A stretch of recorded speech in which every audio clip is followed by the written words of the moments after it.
All right, ladies and gentlemen, and welcome back. So today we're going to begin our basically Age of Revolutions period of the course.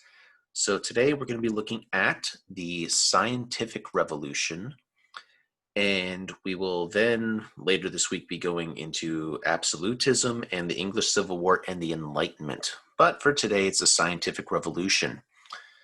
So this time period is essentially going to last from the 1400s into the 1800 area. So to begin, there's going to be a strong emphasis on observation and systematic measurement in the scientific revolution, and it's going to change the way that people view, the world and the place that they have in the world. So it's just like a whole new way of thinking and looking at the things around us. Okay.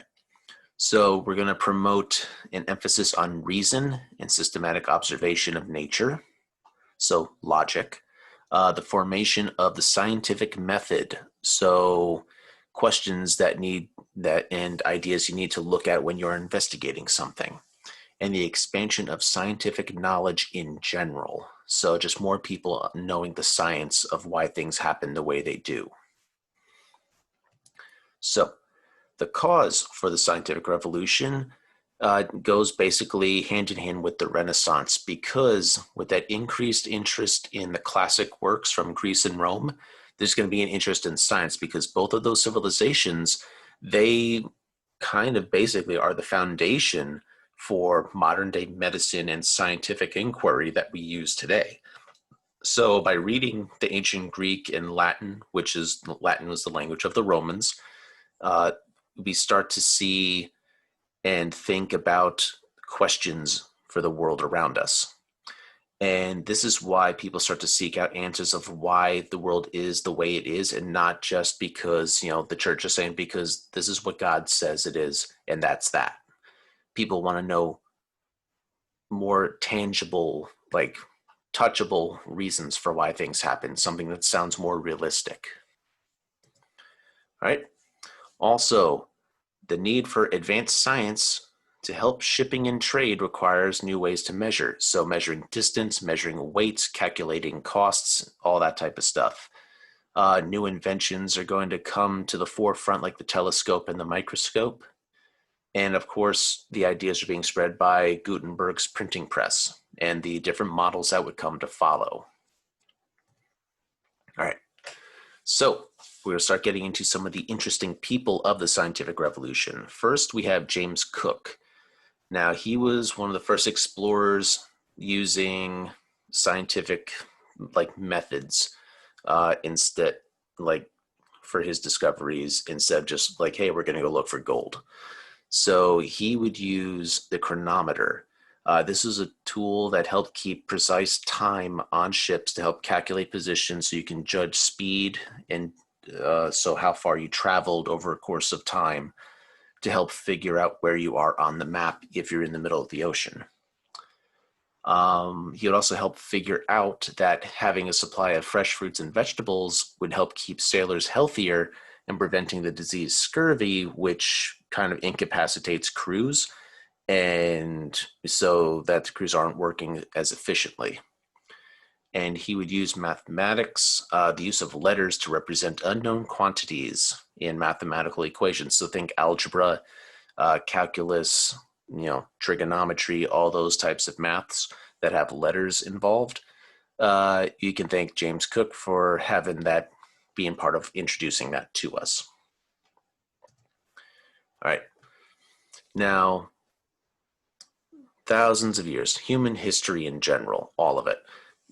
Mankind has been looking to the night sky and trying to understand what we see up there, right? So stars, planets, eclipses, all of these are questions that the ancient people wanted to know answers to, of like, why do things happen up there the way they do?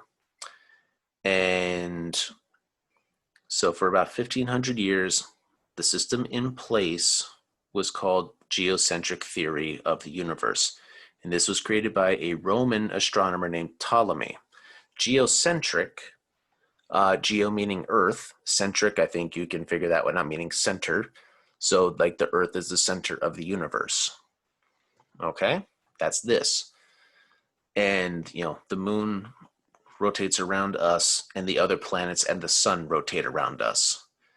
All right. This all came about this theory because in the night sky, it looks like everything is spinning around us. Nobody ever thought of like, hey, I wonder if we're spinning around anything. Because let's face it, humans are self centered, so of course we're the center of the universe. Now, then we get this guy in 1543. Nicholas Copernicus is a Polish astronomer who writes this book on the revolutions of the heavenly spheres, and he puts forward the theory of the heliocentric theory. Helio coming from the god Helios from ancient Greek and Roman, which is basically the sun god. So, sun centered theory, that the sun is the center of the universe. All right, and that the earth orbits the sun as well as the rest of the planets. So, he's also going to reason that the sun that the earth is spinning on an axis. And this completely is going to shut down the Ptolemaic theory. But of course, people aren't going to accept it right away. It's going to take further observations and work from other scientists to prove that Copernicus was right. Okay. All right, so next we're going to talk about Johannes Kepler, who was a German mathematician and astronomer. He's going to develop the laws of planetary motion, basically using math to prove that planets move around the sun in an elliptical or egg-shaped, oval-shaped orbit instead of clean circles like Copernicus put forward. So he's going one step further with explaining heliocentric theory by getting into like, hey, nothing is ever a perfect circle, and here's the math to prove it. All right, Galileo Galilei. All right, he's the one who uses a telescope first, and he uses it to prove that Copernicus was right, that the Earth is not the center, that everyone circles around the sun, and he was actually declared a heretic. So someone who is like out like against the church. And yeah, that was a pretty big step in science right there, because the church did not want to accept that mankind was not the center of the universe, because that would go against what they believed God was saying. All right. So here's a artist rendering of what Galileo with his telescope would have looked like. And that's just a funny little thing right there on the right side. Anybody who knows Queen's song Bohemian Rhapsody will understand that reference. If not, listen to it. All right, so Galileo, using the telescope, he found that there are mountains on the moon, that there are 4 moons at that time that he could see going around Jupiter. Spots on the sun, it's not just one giant orb, because people used to think it was just a glowing orb, but he could see that it was like a bubbling inferno essentially that has light and dark spots, but because of how bright it is, we can't tell with the naked eye. You need tools to basically understand that. All right, so moving on. He is going to publish all of his findings in 1610 in a book, and yeah, it's gonna be rather. It's gonna shake the world basically when he releases all that he discovered. All right, most astronomers are going to accept heliocentric concept. Motion in the universe still was not fully explained, like Copernicus and Kepler, but all of their work, like along Galileo, to prove the motion of the universe, still needs one final person to tie all their work together to basically make it law, scientific law. Then we get Isaac Newton, the English guy who basically discovers the law of gravity. And 1642 is when he was born, and He is going to become a professor of mathematics, and he writes this book called Mathematical Principles of Natural Philosophy, but was later shortened to Principia. And in here, he defines the laws of motion, the three laws of motion that govern everything, planetary bodies, as well as everything on Earth. And it basically gives us our universal law of gravitation, so how things are drawn to each other. Right? So he's going to form the theory of gravity, and basically it states that every object in the universe is attracted to other objects based on their mass. So the bigger the object, smaller objects are going to be drawn to it. In addition, anybody who takes calculus, you can thank Newton for that, because he's the guy who invented calculus for math. And yeah, so much fun there. All right, moving on to something else, talking about more anatomy type stuff. We get William Harvey, another Englishman, and he is going to discover that blood circulates through the body. We're not just a big sack filled with blood, but how it actually is pumped through our body to make it work.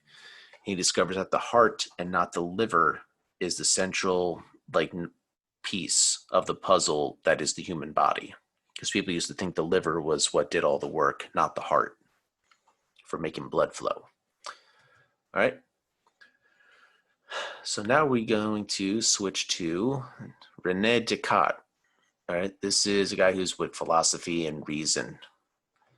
He is wanting to figure out how we gain knowledge, and basically how we take in the world from our senses, sight, smell, touch, taste, things like that, and how our senses can also be wrong at times, because nothing you can say for sure is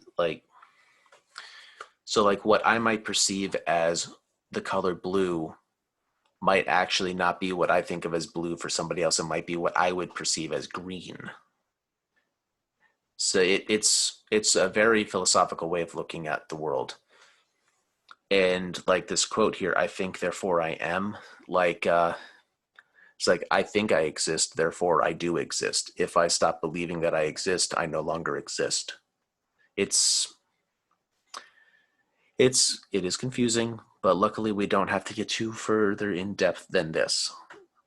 Save that for a college philosophy class if you want.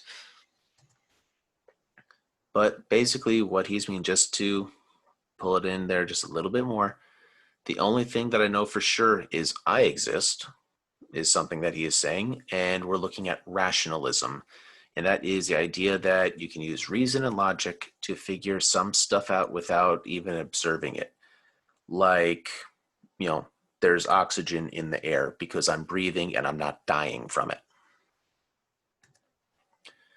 All right. With all the new observations and data collections, we need a new way to organize the information that is coming in, because there's a lot of it.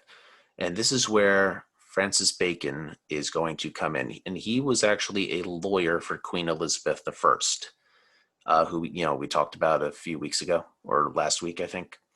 But yeah, he's going to actually help develop the scientific method. And it's used as a way still now to organize our observations, develop hypotheses, and our theories that to be tested. And, if you've ever taken a science class, you've probably seen this. And of course, the method is, what is the purpose? What is it that we want to learn? The research that we have to do, finding out as much as we can on the topic. So once we gather as much information as we possibly can, we're going to develop our hypothesis. So what we think the answer to the problem we want to solve is. Then we test it. We test the hypothesis with an experiment to either say, yes, I was right, or no, I was wrong. And then we analyze the results from the experiments, and then we write our conclusion. Was I correct or was I not? And if I wasn't, this is why. And here is what the answer actually is. All right. So that is going to end for today. Next time when we come back, we'll be talking about absolutism. So look forward to that. It's going to be a nice long one for that.